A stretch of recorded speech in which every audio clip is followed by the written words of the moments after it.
A história do Brasil é marcada pelo latifúndio e concentração de terra nas mãos de poucos, ocasionando lutas e conflitos no campo, desde alguns mais dispersos e localizados até movimentos mais amplos. É uma história marcada pela coragem de trabalhadores e trabalhadoras que decidiram arriscar suas vidas na luta pelo direito a um pedaço de chão para poder produzir, plantar e viver com dignidade. Direitos negados pelo latifúndio. Desde o período colonial, foram muitas as revoltas relacionadas com a luta pela terra, a começar pela resistência indígena e a luta dos quilombos. Nos séculos seguintes, foram incontáveis as revoltas populares ocorridas no campo, tantas que seria impossível citar. Cada uma delas merece um vídeo específico. Em algumas situações, a luta tomou uma forma mais articulada, em torno de associações, sindicatos e outros tipos de organização. Foram muitos exemplos que merecem destaque, mas no vídeo de hoje vamos tratar de duas experiências muito relevantes: as Ligas Camponesas e o Movimento dos Trabalhadores Rurais Sem Terra, o MST.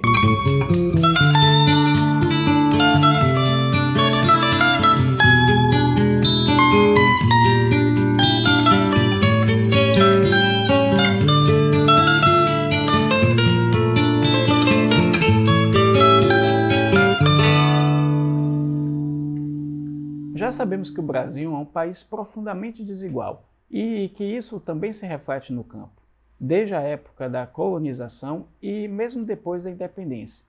Aliás, foi a Lei de Terras de 1850 que, na prática, consolida o modelo de latifúndios e concentração de terra, que seria a base dessa desigualdade. É bom frisar que o campo não está desconectado das cidades, e isso vai além do alimento que se consome no meio urbano, produzido quase todo no meio rural e sintetizado pela ideia de que, se o campo não planta, a cidade não janta. Entretanto, problemas sociais vividos nas cidades também têm relação com a ausência de uma reforma agrária efetiva. Afinal, milhões de trabalhadores se viram forçados a deixar as zonas rurais em direção às cidades em busca da sobrevivência. Seja no meio urbano ou no meio rural, é preciso assegurar condições de vida dignas para os trabalhadores. E é aqui que começamos a conversar sobre as Ligas Camponesas. Elas foram criadas por volta de 1945 por iniciativa do Partido Comunista do Brasil. Era uma organização dedicada à luta pela reforma agrária, por direitos, e buscava reforçar o vínculo do partido com os trabalhadores do meio rural, no sentido de promover a aliança operária e camponesa, ou seja, trabalhadores do campo e da cidade. Aqui se destaca o papel do histórico militante comunista Gregório Bezerra, como um dos principais articuladores dessa iniciativa. Essas primeiras experiências de ligas foram duramente reprimidas, mas voltaram a surgir alguns anos mais tarde, em 1954, com a criação da Sociedade Agrícola e Pecuária dos Plantadores de Pernambuco, na cidade de Vitória de Santo Antão, que reunia cerca de 1.200 trabalhadores rurais.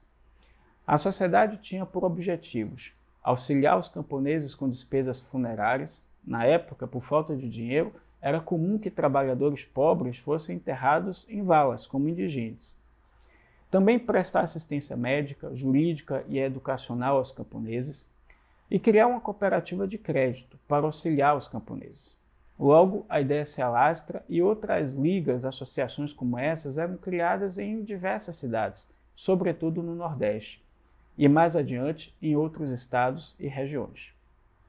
Vocês já devem ter percebido que as ligas camponesas não eram exatamente uma única organização com uma personalidade jurídica unificada, mas sim, como ficaram conhecidas, uma série de associações e movimentos construídos nessa época. As ligas exerciam, na prática, o papel de representação de diversas categorias de trabalhadores rurais, como meeiros, fureiros, arrendatários e mesmo pequenos proprietários. Aqui também é importante destacar a figura do advogado Francisco Julião, que, pelo seu papel na defesa dos trabalhadores do campo, elegeu-se deputado estadual e deputado federal pelo Partido Socialista Brasileiro, exercendo esse mandato até ser cassado pelo golpe de 1964. É importante também entender um pouco do contexto dos anos 50, período que foi marcado pela industrialização acelerada do país durante o governo do presidente Juscelino Kubitschek. Mas no campo, a intensificação da mecanização da produção agrícola ampliou as contradições, com aumento do desemprego e redução dos salários. A pobreza aumenta, sobretudo no interior do Nordeste brasileiro, onde a situação era ainda mais grave. Crescia a demanda por uma reforma agrária. Mais adiante, no governo de João Goulart, é colocado no centro da agenda a realização das reformas de base, que incluía também a reforma agrária. Essa reforma agrária, proposta no governo de Jango, pretendia democratizar o acesso à terra, fortalecer os direitos do trabalhador rural, estendendo ao campo os direitos já assegurados aos trabalhadores urbanos, dentre outras medidas que, como é de supor, desagradaram os latifundiários. No primeiro Congresso de Lavradores e Trabalhadores Agrícolas do Brasil, realizado em Belo Horizonte em novembro de 1961, ocorre uma importante divergência no seio do movimento. De um lado, o grupo de Francisco Julião, de outro, a União dos Lavradores e Trabalhadores Agrícolas do Brasil, ULTAB, organização criada em 1954 e extinta pelo golpe de 64.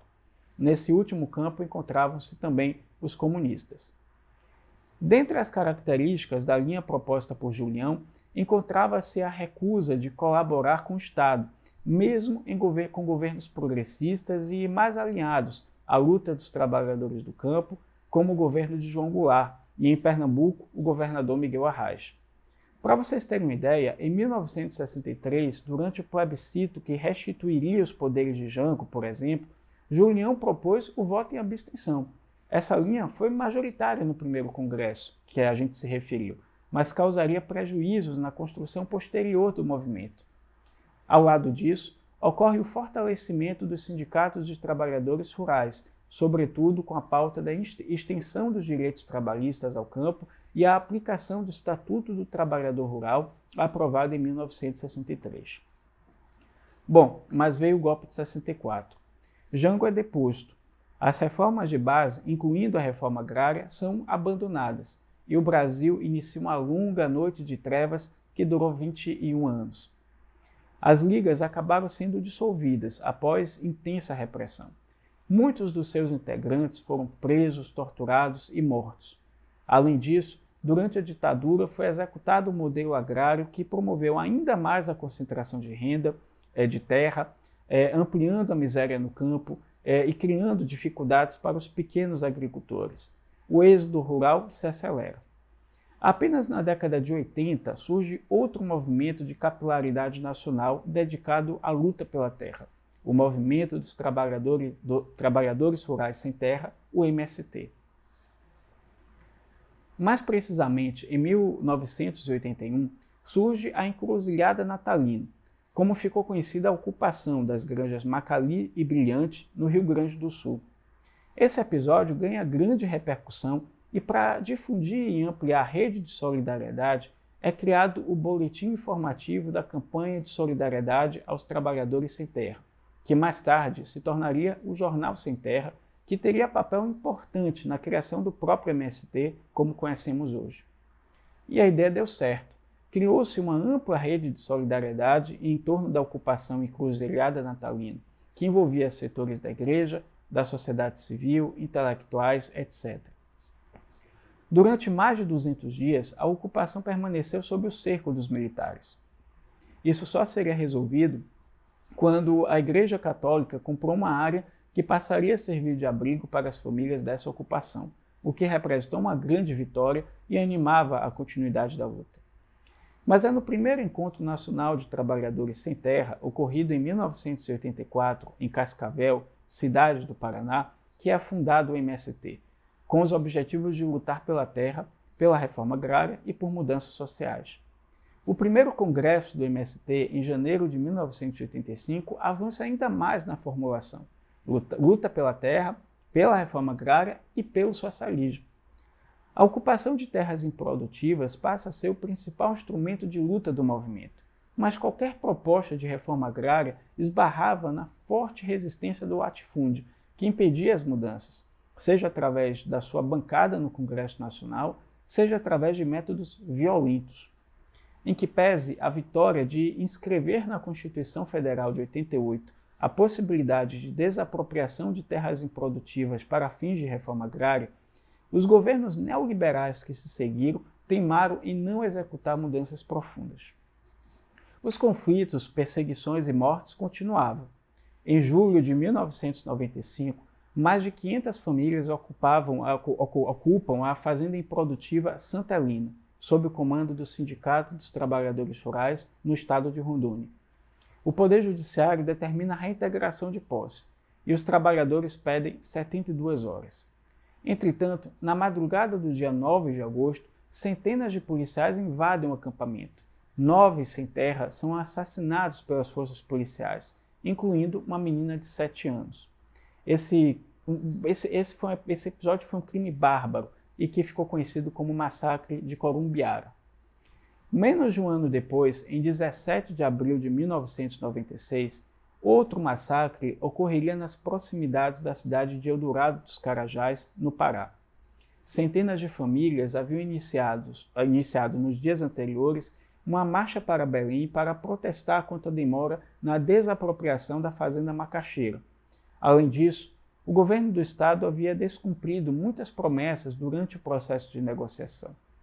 No meio desse caminho, no quilômetro 95 da estrada PA 150, a polícia resolve reprimir a marcha com violência extrema, resultando em 21 mortos e 56 feridos. Dentre os mortos, 7 deles o foram com tiros na testa e na nuca, indicando execução sumária. O governador do estado, o tucano Almir Gabriel, e o secretário de Segurança Pública, Paulo Câmara, que determinaram a repressão, não foram sequer processados.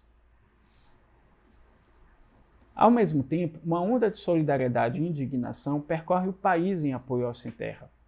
Ao longo das décadas seguintes, o MST se desenvolve e se consolida como um dos mais importantes movimentos sociais do país. Em 2023, seus assentamentos contam com mais de 2.000 escolas públicas que garantem educação para mais de 200.000 crianças e adolescentes. Também desenvolvem ações de solidariedade. Além disso, de acordo com o movimento, atualmente contam com 185 cooperativas, 120 agroindústrias, 1.900 associações e mais de 400.000 famílias assentadas. A sua cadeia produtiva envolve a produção de leite, arroz, frutas diversas, café, castanha, mandioca, soja, feijão, tomates, carnes, cana-de-açúcar, dentre outros.